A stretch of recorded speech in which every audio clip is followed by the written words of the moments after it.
we'd ask Professor Eugene Kontorovich, who is a senior legal fellow at Advancing American Freedom and a professor at the George Mason's Antonin Scalia School of Law. Professor, welcome to the program. Thank you, Lars. Good to be with you. Would you mind outlining for my audience exactly what's going on between Ireland and Israel? What's the fight about? So, it's not clear why Ireland should have a fight with Israel, but it has passed an unprecedented law, which they've been trying to get passed for many years, banning trade with Israel in part. In particular, they banned trade with Israeli communities in Judea and Samaria, also known as West Bank, and much of Jerusalem. The area where the U.S. Embassy sits, the U.S. Embassy to Israel, is in an area that they call occupied Palestinian territory. So you could not bring something to Ireland from the U.S. Embassy in Jerusalem. Well, and why? I suppose it was the usual suspects, the Free Palestine folks who've been chanting on American college campuses. These are the folks who are pushing for this kind of nonsense. Yeah, the difference is in Ireland, everybody is Free Palestine folks. That is to say, both the more conservative parties, the more liberal parties, they are the only thing they argued about is, who was going to boycott Israel the most. And it's quite an extraordinary thing because Israel's right now fighting side by side with America against Iran, right? Hundreds of American planes are coming and using Israel as a base. So to declare a trade war against an American ally as it is helping fight Iran, that's quite extraordinary. But they actually wanted to go even further. But the problem is that there's a lot of American companies who are based in Ireland. All of the big tech companies, biotech companies, they all offshore to Ireland for tax benefits.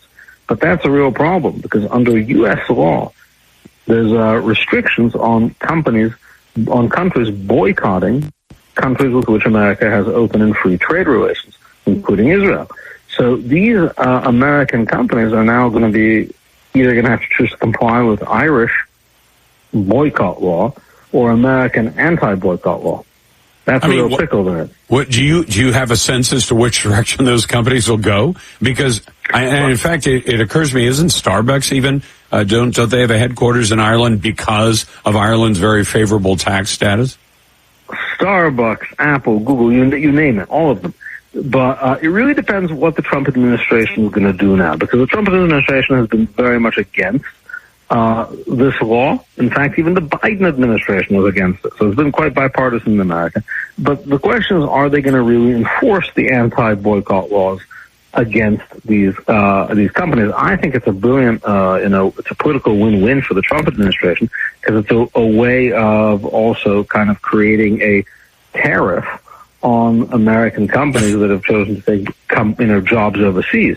But I think the Irish are hoping it's just small potatoes. They're going to ignore it. They're busy with other stuff. Well, that's their hope.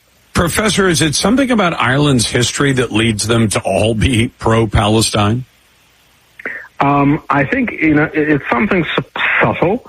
I think what it is in part is they're very sympathetic, they were very sympathetic, and some of the leading political parties in Ireland are the Irish nationalist, IRA descended parties, like Sinn Féin.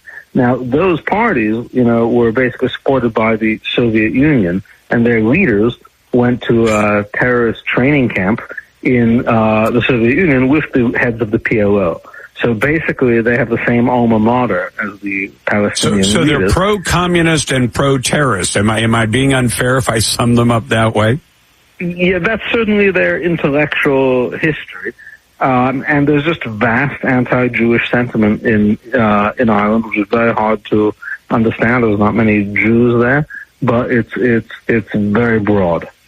And yet support for a country that doesn't exist. And frankly, I'll tell you, Professor, I've been to the Holy Land. I'm a Protestant Christian, but I've been there about 5 times. And one of my trips, I went to It was a small light industrial site in Judea and Samaria. I can't remember which particular region, but it was notable because there were about 6,000 people who worked there, and half of them were West Bank residents. I mean, they were Palestinian residents and Arabs, and half of them were Jews. And I remember being amazed by it because I thought, this is the stuff you never hear about in America. Because I said to them, so what kind of stuff they make? And they said they make plastic goods, and they're basically small light industrial businesses. And I said, 6,000 workers. I said, should I assume that in any one of those little companies that's populating this thing, you know, the Jew is the boss and the Arab is the worker? And he said, oh, no, it's both directions. It's very, you know, it's very bipartisan, you know, and some of them, the Arab is running the little business and the Jews are working for him, and in some it's the other way around, and they all work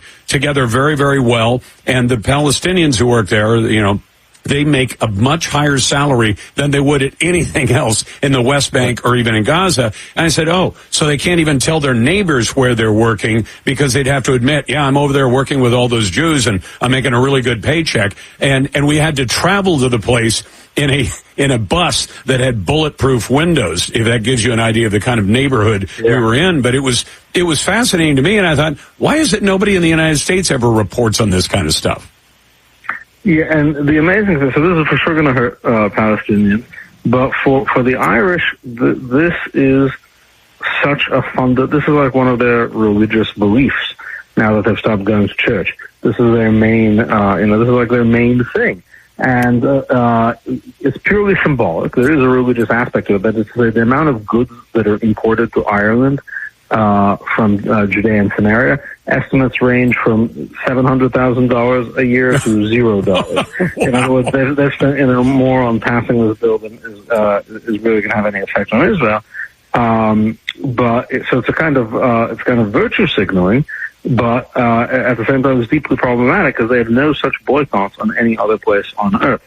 You know, the film The Odyssey, Christopher Nolan's film, was filmed in part, it turns out, in Western Sahara, which the UN says is occupied by Morocco. They're not having any problems screening The Odyssey in Ireland or importing, you know, probably vast amounts of goods from slave labor camps in China. So this is really a rule about the Jews. That's the way to understand it.